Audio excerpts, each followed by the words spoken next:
Capítulo 4. La gran mentira. Cambiar la naturaleza humana. Realmente no veo el comunismo como algo malo. Whoopi Goldberg. En 1917, durante una de las apariciones de Nuestra Señora en Fátima, los 3 niños pastores tuvieron una visión del infierno. Nuestra Señora advirtió que si la gente no dejaba de ofender a Dios, vendría otra guerra. En reparación, Nuestra Señora pidió la consagración de Rusia a su Inmaculado Corazón y la comunión en reparación los primeros sábados del mes. Añadió: si se atienden mis peticiones, Rusia se convertirá y habrá paz; si no, esparcirá sus errores por todo el mundo, provocando guerras y persecuciones en la Iglesia. ¿Cuáles fueron estos errores entonces? Los errores de Rusia a los que se refería la Virgen María. La mayoría de nosotros pensamos en los errores rusos principalmente como ideologías comunistas y marxistas. Esto generalmente es correcto, ya que el marxismo está detrás de la mayoría de las ideologías que enfrentamos hoy, ya sea abierta o subliminalmente, ya sea comunismo, colectivismo o socialismo. Pero podría haber algo más que esto, algo más profundo que Marx y sus compañeros camaradas. Los errores de Rusia. En 1918, poco después de la predicción de Nuestra Señora, el zar Nicolás Románov y toda su familia fueron asesinados a tiros, a la bayoneta y a palos. Sus cuerpos fueron arrastrados a un bosque desolado, donde fueron mutilados aún más y finalmente arrojados a un pozo de minas. Con la familia real desaparecida, los bolcheviques liderados por Vladimir Lenin expandieron el poder y el control de su partido sobre el imperio ruso. Lenin dejó muy claras sus intenciones de una reforma cultural masiva. Él dijo: somos los verdaderos revolucionarios. Sí, vamos a derribarlo todo. Destruiremos y aplastaremos todo. Ja, ja, ja. Con el resultado de que todo se hará añicos y volará en todas direcciones, y nada quedará en pie. Si vamos a destruir todo, y sobre las ruinas construiremos nuestro templo, será un templo para la felicidad de todos, pero destruiremos a toda la burguesía y trituraremos hasta convertirla en polvo. Ja, ja, ja, hasta convertirla en polvo. Recuérdenlo. Cierro la cita. Bajo la tiranía soviética, la propiedad privada se convirtió en una cosa del pasado y la aristocracia fue neutralizada o vaporizada por el exilio en los campos de trabajo de Gulag. Sus propiedades fueron confiscadas, sus casas fueron divididas para compartirlas con extraños o fueron hostigadas hasta que pudieran presentar cargos que justificaran la ejecución de estas personas. Para los plebeyos, el proletariado suponía que serían los beneficiarios de la colectivización soviética. El hambre y el desmoronamiento de la sociedad se convirtieron en la nueva norma. La familia fue destruida ya que todos los adultos se vieron obligados a trabajar. Los niños fueron criados por otros y el divorcio fue fácil de conseguir.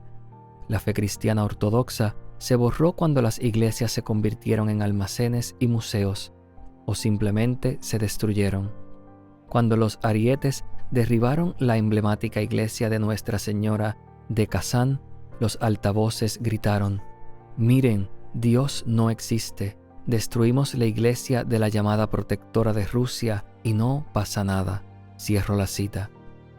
Cualquiera que se opusiera a la nueva utopía soviética era enviado junto con sacerdotes y aristócratas a Gulag, donde se estima que entre 40 y 60 millones de personas murieron por enfermedades, desnutrición, tortura y ejecución. En el corazón de la ideología marxista estaba el objetivo de rehacer la naturaleza humana y la sociedad humana de tal manera que todos fueran iguales, tratando de borrar todas las diferencias naturales o sociales. Aristóteles, milenios antes, había advertido contra tal estupidez, y él dijo: la peor forma de desigualdad es tratar de igual las cosas desiguales. Cierro la cita.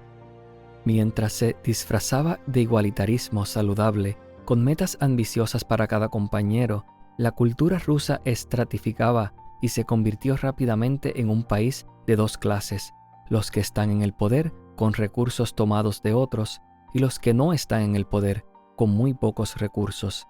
La envidia y la búsqueda de poder y el hambre se convirtieron en las poderosas emociones que alimentaban el comunismo soviético. En una década, la economía soviética se transformó de una fértil canasta de pan a una exhibición anémica de lo que sucede cuando nadie posee nada. La liberación de la mujer, creían los bolcheviques, estaba completamente ligada al éxito del comunismo. Las revolucionarias rusas, como Inesa Armard, enfatizó este punto en una cita concisa diciendo: «Si la liberación de la mujer es impensable sin el comunismo, entonces el comunismo es impensable sin la liberación de la mujer». Cierro la cita. Era imperativo que la idea de la maternidad estuviese divorciada de la realidad de ser mujer. La posición oficial del partido fue declarada por Alexandra Kollontai, directora del Departamento de Mujeres soviético, quien dijo: «Los grilletes de la familia, del trabajo doméstico, de la prostitución, todavía pesan mucho sobre la mujer trabajadora. Las mujeres trabajadoras y campesinas solo pueden liberarse de esta situación y lograr la igualdad en la vida misma, y no solo en la ley, si ponen todas sus energías en hacer de Rusia una sociedad verdaderamente comunista». Cierro la cita. Los bolcheviques rompieron el vínculo entre la maternidad y la feminidad. Estas mismas ideas serían repetidas por el movimiento de liberación de la mujer en Occidente varias décadas más tarde, como vemos hoy día. Los soviéticos trabajaron rápidamente para legalizar el aborto y para que las mujeres fueran iguales a los hombres, y luego pusieron a las mujeres a trabajar, como escribió el autor Paul Kenger, y dice: «No eras libre de tener una granja o fábrica o negocio o cuenta bancaria, o de ir a la iglesia o a imprimir tu propio periódico, pero si querías un divorcio o un aborto, el cielo era el límite en la Rusia bolchevique». Cierro la cita. El aborto gratuito y legal se extendió como la pólvora entre la población rusa. En 1934, los abortos superaron a los nacidos a una proporción de 3-1. Solo más tarde, cuando los soviéticos finalmente se dieron cuenta de que la escasez de nacimientos creada por ellos mismos estaba dando lugar a problemas demográficos masivos, al igual que China hoy día, se produjeron cambios de política que incentivaron tener hijos. Los soviéticos, no contentos con sus propias fronteras, buscaron apoderarse de los países vecinos. Aunque en su mayoría se vieron frustrados antes de la Segunda Guerra Mundial, obtuvieron la victoria al apoderarse de numerosos países satélites como botín de guerra, incluidos Polonia, Ucrania, Bulgaria, Letonia, Georgia, Rumanía, Hungría, Alemania del Este y Checoslovaquia. Detrás de esta nueva cortina de hierro, estos países de alguna vez fueron vibrantes, fueron metidos en el uniforme militar gris mal ajustado requerido por los soviéticos. La fe era clandestina, los amigos se enfrentaban y todos, amigos, enemigos o familiares, eran llamados un camarada. La Revolución Rusa desató la idea de que la naturaleza humana es infinitamente maleable y puede reorganizarse en perfecta igualdad. La gente que vivía bajo la sombra soviética pagaba un terrible precio, dado que la naturaleza y todo lo que es natural manifiesta una gran desigualdad. Lenin y otros tuvieron que derribarlo todo. El orden natural y sobrenatural eran los verdaderos obstáculos que había que destruir. Es casi imposible describir la devastación generalizada que todos los errores trajeron al pueblo de Rusia y más allá. Las cicatrices aún son evidentes entre la gente, la tierra y la fe. Vicky Thorne, fundadora del proyecto Rachel, informa una mujer que admitió haber tenido 80 abortos. Thorne, que nunca había oído hablar de un número tan alto, primero tuvo que consultar a un médico para verificar que ese número fuera físicamente posible. Sí, dijo el médico, y estos casos no son tan infrecuentes como podríamos pensar. Los errores de Rusia se extienden. Ryszard Legutko, miembro polaco del Parlamento Europeo y profesor universitario, creció bajo el comunismo soviético. vio a su amada Cracovia, la capital cultural de Polonia, reducida a un estado lúgubre de edificios grises en ruinas, edificios que alguna vez se jactaron de amarillos, verdes y naranjas brillantes, mientras que las iglesias quedaron en mal estado y la infraestructura se debilitó. La podredumbre de la ciudad sirvió más que nada como un recordatorio de la podredumbre espiritual que estaba creciendo en las almas de tantos. Millones fueron envenenados por la ideología comunista y quedaron aislados, temerosos tanto de la familia como del vecino, temiendo de cualquier contacto humano con sus camaradas que éste pudiera ser utilizado en su contra por el gobierno. Legutko, como la mayoría de los polacos, se emocionó al ver la caída del telón de acero. Estaba cautivado por la libertad introducida en Polonia por Occidente cuando los soviéticos finalmente cerraron lo que quedaba en la tienda. Mientras observaba la transición de Polonia de la vieja forma comunista de hacer las cosas para adoptar las prácticas e ideas occidentales, se quedó con una pregunta persistente. ¿Cómo es posible, preguntó, que los polacos que habían sido camaradas acérrimos soviéticos, tan rápida y suavemente se convirtieron en liberales europeos? Legutko se pregunta en su libro El demonio de la democracia, tentaciones totalitarias en sociedades libres, si los dos proyectos fueran diametralmente opuestos, ¿no debería haber habido más lucha entre uno y otro? Legutko concluye que la razón por la que los excomunistas pasaron fácilmente de una ideología a la siguiente fue que en el fondo era en realidad la misma ideología. Ambos se comprometieron a romper por completo con el pasado y con la tradición, en particular con la Iglesia. Ambos miraban hacia el progreso para conducir el hombre perfecto, la sociedad perfecta, y ambos encontraron formas de silenciar a aquellos que frustraron sus objetivos, particularmente a través del control de los medios y el newspeak. Ambos, en esencia, estaban comprometidos con cambiar la naturaleza humana. Al comparar las dos ideologías, el comunismo y el liberalismo, Legutko explica además sus puntos en común. Él nos dice: al convertirse en miembro de una sociedad comunista y liberal democrática, el hombre rechaza una gran parte de las lealtades y compromisos que hasta no hace mucho lo encadenaron, en particular los que le fueron impuestos, a través de la tutela de la religión, la moral social y la tradición. Se siente renovado y fuerte, y por lo tanto no siente más que compasión por aquellos miserables que continúan apegados a sus reglas obsoletas y que sucumben a la esclavitud de las restricciones irrazonables. Pero hay una obligación de que no se puede liberarse. Para un comunista, el comunismo, y para un demócrata liberal, la democracia liberal. Estas obligaciones no son negociables. Otras pueden ignorarse. Cierro la cita. La falsa premisa que anima a ambas ideologías es que la naturaleza humana puede cambiarse. El progreso hacia una meta utópica se mide por la cantidad de personas que han asumido esta nueva naturaleza humana. Su creencia es que una vez que se complete el proceso y todos asuman esta nueva naturaleza humana, habrá felicidad mundial. Hasta entonces, tenemos que romper algunos huevos. La única solución previsible de este punto de vista está contenida en una adhesión inquebrantable al partido. Si se exponen las fallas ideológicas, como el hambre, la miseria, el caos, etc., se le echa la culpa al hecho de que la ideología no ha sido adoptada por todos. Solo funciona si todo el mundo lo hace, es su falso argumento. La tristeza de los demonios. La visión de Legutko sobre el esfuerzo por cambiar la naturaleza humana no se limita solo a las ideologías contemporáneas, sino que tiene una historia mucho más larga. Al escribir sobre los demonios, Santo Tomás de Aquino dice lo siguiente: ahora bien, es evidente que los demonios desearían que muchas cosas no fueran, y otras que son, que no sean, porque, por envidia, desearían que otros malditos sean los que se salvan. Cierro la cita.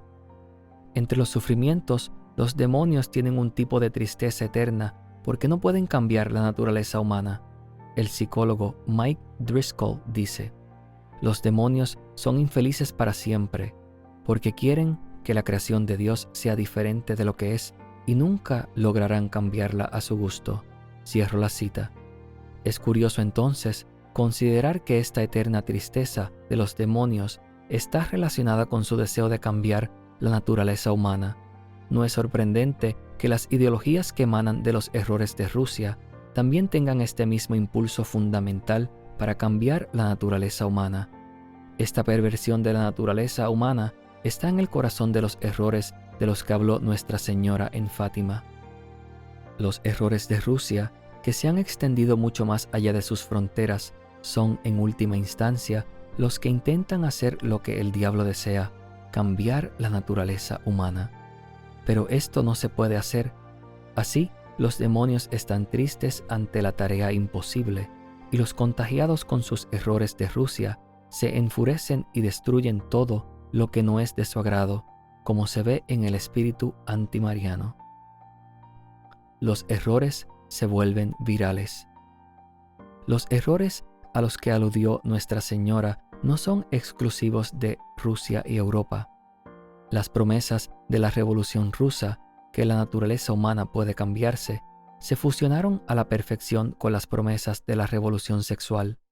Los estadounidenses han adoptado la noción de que la naturaleza humana es infinitamente maleable, que una madre, por ejemplo, puede matar voluntaria y orgullosamente a su propio hijo, que los cónyuges podrían abandonarse con la expectativa de que no habría consecuencias para ellos ni para sus hijos, o que los hombres pudieran acostarse uno con otro y esperar un abrazo abierto de todos en la sociedad. Desde la década de los 60 en adelante, cada uno de estos conceptos erróneos destinados a apaciguar los deseos del corazón humano han fracasado miserablemente en servir al individuo, a la familia o al bien común más amplio. No es casualidad que la ideología del comunismo soviético se mezclara cómodamente con el igualitarismo de la revolución sexual. El intelectual francés y autor del segundo sexo, Simone Beauvoir, consideró que uno de estos verdaderos triunfos de la Rusia soviética fue la liberación de las mujeres de las tareas domésticas. Las feministas radicales como Shulamith Firestone dio un paso más cuando escribió febrilmente sobre la eliminación de las diferencias de género. Ella dijo: el objetivo final de la revolución feminista debe ser, a diferencia del primer movimiento feminista, no solo la eliminación del privilegio masculino, sino de la distinción sexual en sí. Las diferencias genitales entre seres humanos ya no importarían culturalmente. Cierro la cita. El impulso detrás de la ideología feminista es que para que los hombres y mujeres reciban un trato igual, deben volverse exactamente iguales. Debe pasarse por alto cualquier tipo de diferencia. Tenemos que ignorar el hecho de que las mujeres tienen bebés y son físicamente más débiles que el hombre en general. Tenemos que ignorar el hecho de que los hombres transgénero que hacen la transición a mujeres en realidad no son mujeres. Y tenemos que ignorar el hecho de que no existe una forma física de que dos hombres puedan tener un bebé, incluso si se sienten con derecho a la paternidad y a cualquier costo. Como el comunismo, antes que él, todas las diferencias en la realidad deben pasarse por alto para ajustarse a una nueva narrativa ideológica. El feminismo radical promueve regularmente la medida de que la naturaleza se puede cambiar, y las celebridades proclaman que la igualdad de género es la emergencia de nuestro tiempo, que debe abordarse con una urgencia frenética y hasta vulgar. Sus exhortaciones sin aliento están llenas del mismo tipo de lenguaje que se usa en la Unión Soviética.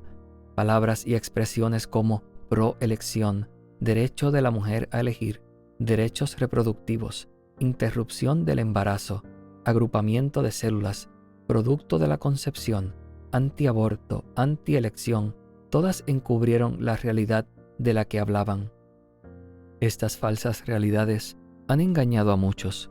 Un artículo en la revista Elle que expresó su conmoción por una imagen de un ultrasonido que parecía más a un bebé real que solo un grupo de células, como se argumentaba. Nuestra naturaleza humana infinitamente cambiante, ha hecho obsoleto tantos a los hombres como a las mujeres. Los hombres se han vuelto innecesarios e incluso enemigos porque el futuro es femenino. Por supuesto, en realidad no habrá un futuro exclusivamente femenino, sea lo que sea que esto signifique, a menos que signifique que se abandonan al método habitual de lograr el embarazo y que solo nacen niñas pequeñas a través de medios científicos innovadores. Y sin embargo, de alguna manera parece haber la impresión de que esto podría suceder y que sería algo bueno. En otros lugares, las mujeres se han vuelto innecesarias debido a los cambios en la naturaleza. Entre los hombres homosexuales, incluidos los incrustados en la iglesia, las mujeres son superfluas. Para los homosexuales, clérigos y otros, la complementariedad del hombre y la mujer está basada y pasada de moda o carece de importancia para que la sociedad funcione correctamente. Las mujeres son tan útiles para los homosexuales como una bicicleta lo es para un pez. El sacerdote liberal jesuita James Martin fomenta el error cuando recomienda que la homosexualidad ya no se denomine intrínsecamente desordenada, sino que se le cambie como ordenada de manera diferente. Una vez más, está tratando de modificar la naturaleza humana para incluir actos sexuales naturalmente estériles y sobrenaturalmente prohibidos. Ambas ideologías, el feminismo radical y la homosexualidad, están cometiendo el mismo error de negar la necesidad y la bondad del sexo opuesto. Tampoco tienen utilidad para el hombre y mujeres, padres e hijos sanos, ordenados y amorosos. Quieren que el mundo y la iglesia sean gobernados por los nuevos hombres y mujeres, con una nueva naturaleza humana, que son estériles de palabra y de obra. Los errores de Rusia están repercutiendo en los niveles más altos de la élite cultural y clerical. Como los demonios antes que ellos, están decididos a destruir la fe y el pilar fundamental de una sociedad floreciente, la familia. Más mentiras. Las mujeres no son madres. La Revolución Soviética y la posterior revolución sexual presentaron al mundo otra idea nueva, una mentira basada en la mentira original de que la naturaleza humana puede cambiar. Introdujeron en la sociedad la noción de que podía existir un nuevo tipo de mujer, la mujer antimariana. Ya no se requería que todas las mujeres aceptaran la maternidad de algún tipo, pero a las mujeres se le dio la capacidad de salir de algún modo de los confines de la maternidad. Esta ruptura con la maternidad liberó a una mujer para finalmente ser quien realmente es.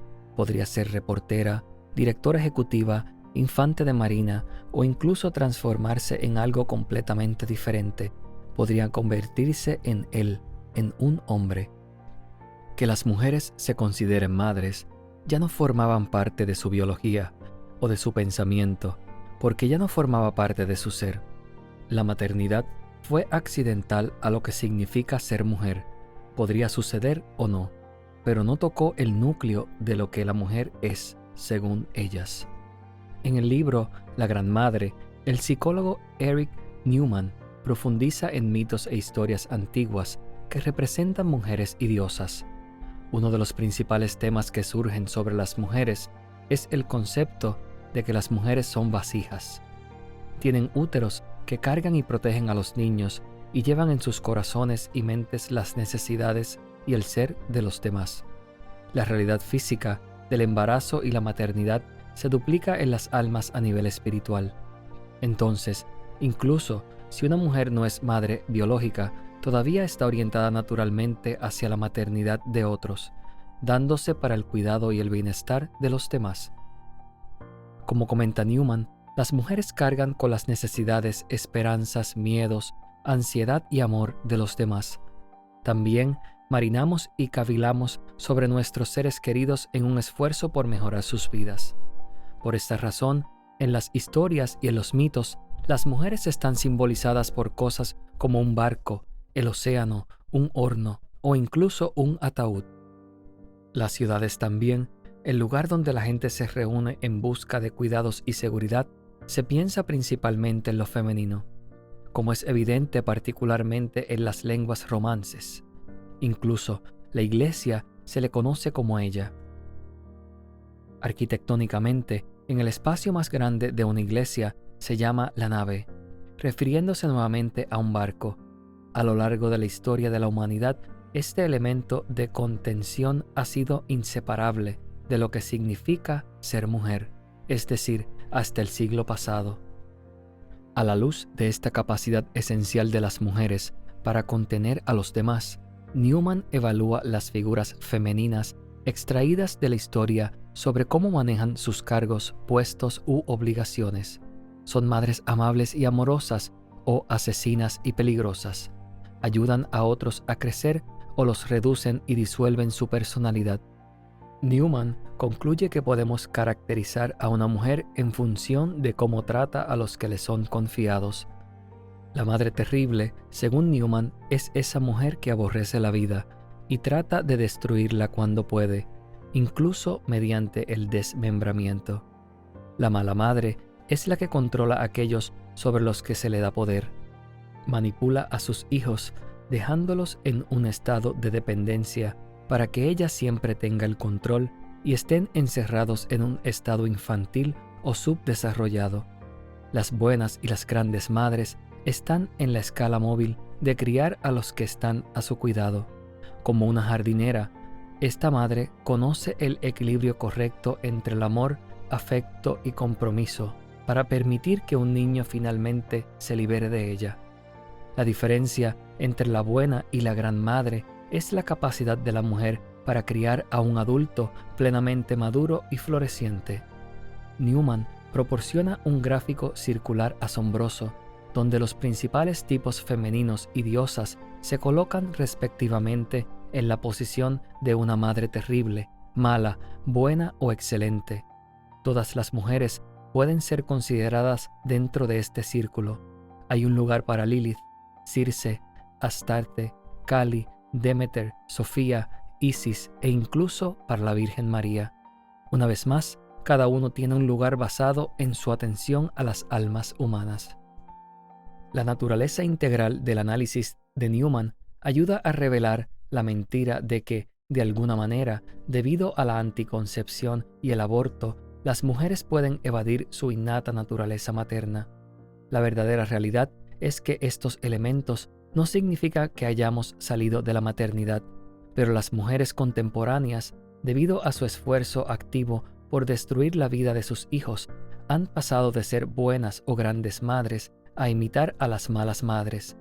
Quizás estemos demasiado cerca para ver este lamentable estado, pero las generaciones futuras que hayan recuperado algún sentido de cordura verán claramente que nuestra era fue la era de la mala madre. No salimos de nuestra fertilidad porque eso es ontológicamente imposible. Simplemente tomamos una forma terrible de manejar aquello que teníamos la tarea de contener. Aunque Newman no presenta su análisis de esta manera, hay una mayor claridad en la comprensión de su punto al utilizar el antiguo criterio de Aristóteles de una virtud. Aristóteles vio que la forma de establecer un acto virtuoso es encontrar lo que él llamó el medio dorado, ese lugar en medio de dos vicios extremos. Si miramos los dos tipos de extremos a los que las mujeres están tentadas, el control excesivo por un lado y negligencia por el otro, entonces podemos ver que la mujer virtuosa es la que equilibra estos dos extremos. Es fácil pensar en la madre dominante y manipuladora por un lado, o la madre negligente y narcisista por otro lado, que no puede preocuparse por las necesidades de su familia. En medio de estas dos está la buena o la gran madre, que es cariñosa, solidaria, atenta y desinteresada. A pesar de nuestra mala interpretación contemporánea de la naturaleza humana, simplemente no hay forma de que una mujer se salga de la maternidad. Todo lo que ella es o hace está, en esencia, relacionado de alguna manera con la aceptación o rechazo. Las mujeres están hechas para la maternidad, por lo que nuestra administración de la vida y la calidad de nuestro carácter se pueden juzgar por cómo se involucran en ella. Esta es la forma en la que la naturaleza humana está programada y todo en su cuerpo habla de esa verdad, en sus caderas, en sus úteros, en sus brazos, que están doblados por el codo, en lugar de ser rectos como la de los hombres, para acunar mejor a un niño, en sus senos que ofrecen nutrición, etc. Podemos rechazar esta realidad, podemos desear que no fuera así, pero no podemos escapar de ella. Incluso, esa mujer que se somete a una cirugía para convertirse en un hombre, entre comillas, es en su esencia y sigue siendo una mujer hecha para ser madre. Dentro de 100 años, sus huesos contarán la historia real y no quedará ninguna señal de que fuera ella o fuera él en vez de ella, porque sus caderas y brazos siguen siendo los de una mujer y sus proporciones seguirán siendo femeninas. Por más que intentemos cambiar su sexo o quitarle el sexo, como Lady Macbeth se atrevió a pedir, no podemos realmente tener éxito. El orden natural simplemente no se puede cambiar. No importa lo triste o enojado que este hecho ponga a algunos. La mentira que atrapa al comunismo. La mentira que atrapa al comunismo, al marxismo, el socialismo y el feminismo radical comparten un notable pedigrí de fracasos cuando se trata de la felicidad humana, y sin embargo, seguimos probando con la expectativa de que los resultados de alguna manera serán diferentes. El nuevo lenguaje puede ser diferente, el lenguaje y las leyes promulgadas pueden ser diferentes, pero su atractivo se basa en la gran mentira de que la naturaleza humana puede cambiarse y, una vez que lo sea, el mundo será perfecto. Lo que pocos se dan cuenta es que las acciones asociadas con el cambio de la naturaleza humana tienen una trampa incorporada, tienen una capacidad secreta para esclavizar a sus seguidores con las esposas mentales de la colaboración. Los comunistas controlaban a los miembros del partido, haciéndolos cómplices y apoderándose de propiedades o traicionar amigos y familiares. El movimiento del aborto también cuenta con hombres y mujeres que han sido cómplices de abortos para defenderlo. Intelectual y moralmente atrapados, los seguidores están estancados, defendiendo sus propias acciones, consciente o inconscientemente, porque han estado involucrados en el comportamiento destructivo que alimenta su movimiento. Estos son los errores de Rusia que ahora esclavizan en el mundo entero.